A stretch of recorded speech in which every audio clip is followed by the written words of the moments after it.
بسم اللہ الرحمن الرحیم۔ تحریک لبیک پاکستان نے مریم نواز شریف اور پنجاب حکومت کو کئی بڑے دھچکے دیے ہیں۔ تحریک لبیک پاکستان نے فرنٹ فٹ پر آ کر لڑنا شروع کر دیا ہے۔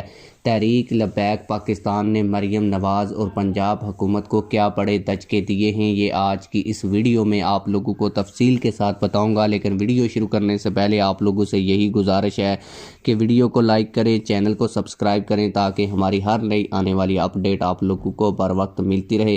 آپ لوگوں کو بتاتا چلوں کہ پنجاب حکومت اس سے پہلے پچھلے پورے مہینے اپنی فسطائیت دکھاتی رہی۔ تحریک لبیک پاکستان خاموش رہی، لیکن پچھلے ہفتے سے تحریک لبیک پاکستان نے فرنٹ فٹ پر آ کر لڑنے کا جو ہے وہ فیصلہ کر لیا ہے، اور اس میں تحریک لبیک پاکستان کافی حد تک کامیاب رہی۔ تحریک لبیک پاکستان کی 3 مرکزی مجلس شورا کے اراکین، جن کو حکومت کی جانب سے کہا گیا کہ ان کو گرفتار کر لیا گیا، لیکن وہ منظر عام پر آئے اور انہوں نے اپنا جلوہ دکھایا۔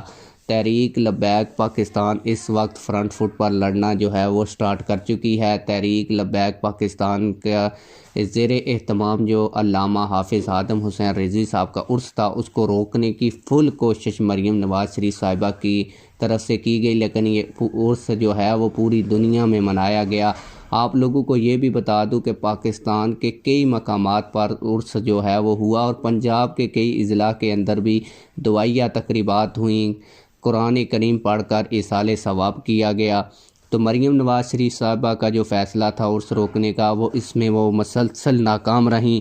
اس کے علاوہ علماء اہل سنت اس سانحہ مورد کے بعد بڑے ایکٹیو ہو چکے ہیں، اور علماء اہل سنت کا ایک بڑا اتحاد ہے جو ہے وہ کچھ دنوں کے بعد سامنے آ سکتا ہے۔ اس حوالے سے ثروت اعجاز قادری صاحب نے کل بدین میں ایک بڑے مجمع سے خطاب کرتے ہوئے علماء کرام کے جو پاؤں میں ہے وہ اپنی پگڑی رکھی تھی، اور انہوں نے کہا تھا کہ ہم اگر اکٹھے نہ ہوئے تو ہمارے ساتھ اسی طرح کا برتاؤ ہوتا رہے گا۔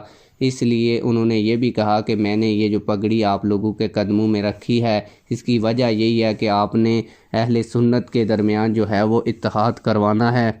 اس کے علاوہ تحریک لبیک پاکستان کے حوالے سے جو پنجاب حکومت کہتی رہی کہ فرسٹ ایئر کی جو تحریک لبیک پاکستان کی قیادت ہے، جس میں مرکزی مجلس شورا اور قائدین ہیں، ان کو گرفتار کر لیا گیا ہے، تو 3 جو مرکزی مجلس شورا کے اہم ترین رہنما منظر عام پر آئے۔ اس سے لگتا یہ ہے کہ پنجاب حکومت اس معاملے پر بھی جو تحریک لبیک پاکستان سے ہار چکی ہے۔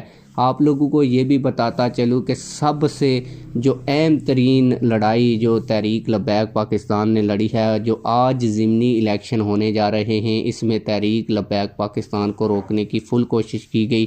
تحریک لبیک پاکستان کے لوگوں کو الیکشن سے آؤٹ کرنے کی کوشش کی گئی، لیکن اب تک کی اطلاعات کے مطابق تحریک لبیک پاکستان میدان میں موجود ہے۔ شام کو دیکھتے ہیں کہ تحریک لبیک پاکستان اس فسطائیت کے دور میں کتنے ووٹ حاصل کرنے میں کامیاب ہوتی ہے۔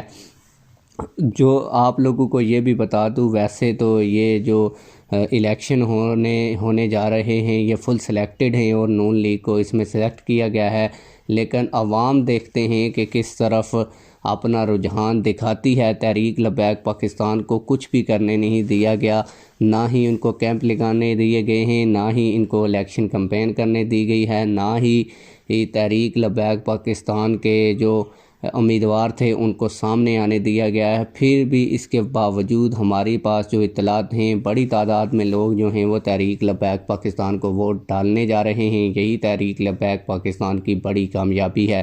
آپ لوگ اس حوالے سے کیا کہتے ہیں؟ کمنٹ سیکشن میں ہمیں اپنی رائے سے ضرور آگاہ کیجیے گا۔ ملتے ہیں کسی اور ویڈیو میں۔ اللہ حافظ۔